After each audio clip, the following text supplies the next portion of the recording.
സമൂഹ മാധ്യമങ്ങളൊന്നും ഇല്ലാതിരുന്ന കാലത്ത് പിറവിയെടുത്ത സിനിമാ പാട്ട്. ജൂക്ക് ബോക്സിലും വെള്ളയിലുമായ ആളുകൾ കേട്ട് കേട്ട് മനസ്സ് കീഴടക്കിയ അടിപൊളി പാട്ടുകൾ. കേരളത്തിലെ തിയേറ്ററുകളിൽ സ്ക്രീനിന് മുന്നിൽ ആളുകൾ ആദ്യമായി നൃത്തം ചവിട്ടിയ പാട്ട്. ഉത്സവപ്പറമ്പുകളിലും ആഘോഷവേദികളിലും പുതുതലമുറയെ ഇന്നും നൃത്തം ചെയ്യിപ്പിക്കുന്ന ആ പാട്ടുകളാണ് 2022 സഞ്ജു സാംസൺ വെസ്റ്റ് ഇൻഡീസിനെതിരെ ഏകദിനം കളിക്കാൻ ഇറങ്ങുമ്പോൾ ഗാലറിയെ ആകെ ഇളക്കിയത്. കൈതപ്രത്തിൻ്റെ വരികളിൽ ജാസ് ഗിഫ്റ്റ് എന്ന സംഗീത മാന്ത്രികൻ ഒരുക്കിയ പുതുതലമുറയുടെ ആഘോഷതാളം. മലയാള സിനിമാ സംഗീതത്തിന് ജാസ് ഗിഫ്റ്റ് നൽകിയ ഗിഫ്റ്റായിരുന്നു ആ പാട്ടുകൾ.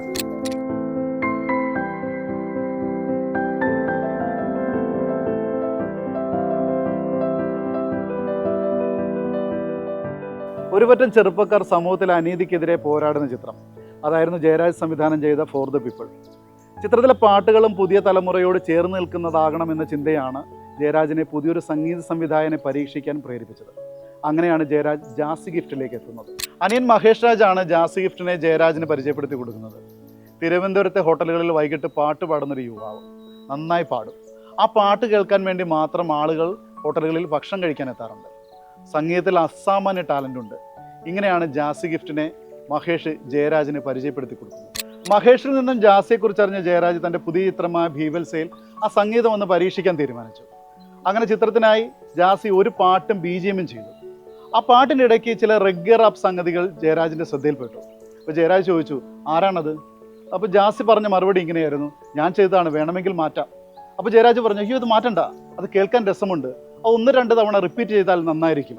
അങ്ങനെ ആ പാട്ടിൽ ജാസിയുടെ ശബ്ദം 2-3 തവണ റിപ്പീറ്റ് ചെയ്തു.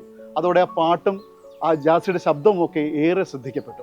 അങ്ങനെയാണ് ജാസി ഫോർ ദ പീപ്പിൾ എന്ന സിനിമയുടെ സംഗീത സംവിധാനമായി എത്തുന്നത്. ഫോർ ദ പീപ്പിളിൻ്റെ കഥയും പാട്ട് വരുന്ന സിറ്റുവേഷനും ഒക്കെ ജയരാജ് ജാസിക്ക് വിവരിച്ച് നൽകി. ഒപ്പം ചില നിർദ്ദേശങ്ങളും. പാട്ട് വളരെ വൈബ്രൻ്റ് ആയിരിക്കണം, പുതിയ തലമുറയെ ആകർഷിക്കുന്നതാകണം.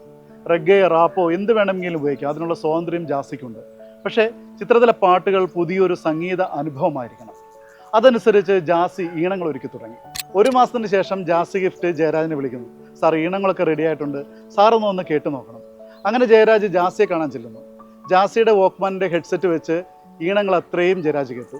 ഒറ്റ കേൾവിൽ തന്നെ ഈണങ്ങൾ ജയരാജിന് ഇഷ്ടമായി. ഈ നേരം അത്രയും വളരെ ആശങ്കയോടെയോ പരിഭ്രാന്തിയോടെയോ ജയരാജിൻ്റെ മുഖത്തേക്ക് തന്നെ നോക്കി നിൽക്കുകയാണ് ജാസി ഗിഫ്റ്റ്. ജയരാജ് പതുക്കെ ഹെഡ്സെറ്റ് ഊരിയിട്ട് ജാസിയോടായി പറഞ്ഞു, ജാസി ഇതെല്ലാം ഓക്കെയാണ്, ഈ പാട്ടുകളാണ് നമുക്ക് വേണ്ടത്, ഇതായിരിക്കണം ഫോർ ദി പീപ്പിളിലെ പാട്ടുകൾ. അങ്ങനെ ജാസി ഗിഫ്റ്റ് പാട്ടൊരുക്കം തുടങ്ങി. കൈതപ്രം വരികളിൽ മായാജാലം തീർത്തു. അങ്ങനെ 5 പാട്ടുകൾ പിറന്നു.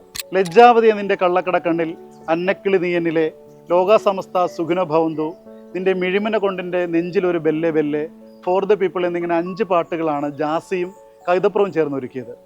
കരീബിയൻ മണ്ണിൽ ഇന്ത്യൻ കുപ്പായത്തിൽ സഞ്ജു ആദ്യമായി കളിക്കാൻ ഇറങ്ങിയപ്പോൾ ഗാലറി ആകെ ഒഴുകിയെത്തിയത് ഈ പാട്ടുകളാണ്.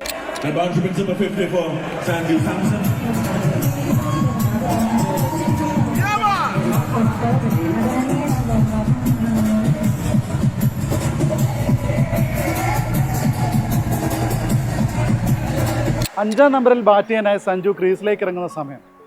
അതുവരെ ഇംഗ്ലീഷ് പാട്ടുകളും പ്രാദേശിക പാട്ടുകളും ഒക്കെ പ്ലേ ചെയ്തിരുന്ന DJ പെട്ടെന്ന് പാട്ടങ്ങ് മാറ്റി. ജാസി ഗിഫ്റ്റിൻ്റെ ഫോർ ദ പീപ്പിളിലെ പാട്ടുകൾ സ്റ്റേഡിയം എങ്ങും നിറഞ്ഞു.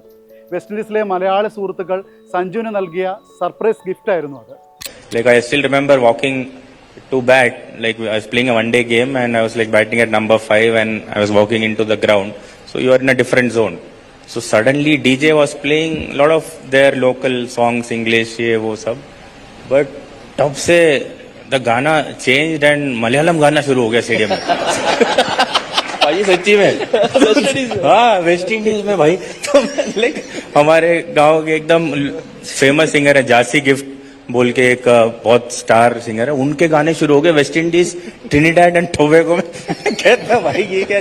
ആദ്യ കളിയിൽ നിറമങ്ങിയ സഞ്ജു 2ാം കളിയിൽ അർദ്ധ സെഞ്ചുറി നേടുമ്പോൾ ഗാലറി ആകെ ഈ പാട്ടുകൾക്കൊപ്പം ആരവം തീർത്തു. അങ്ങനെ അന്നക്കിളിയും ലജ്ജാവതിയും നിന്റെ മിഴിമുനയും ഒക്കെ പല ആവർത്തി വിൻഡി സ്റ്റേഡിയത്തിൽ മുഴങ്ങിക്കേട്ടു.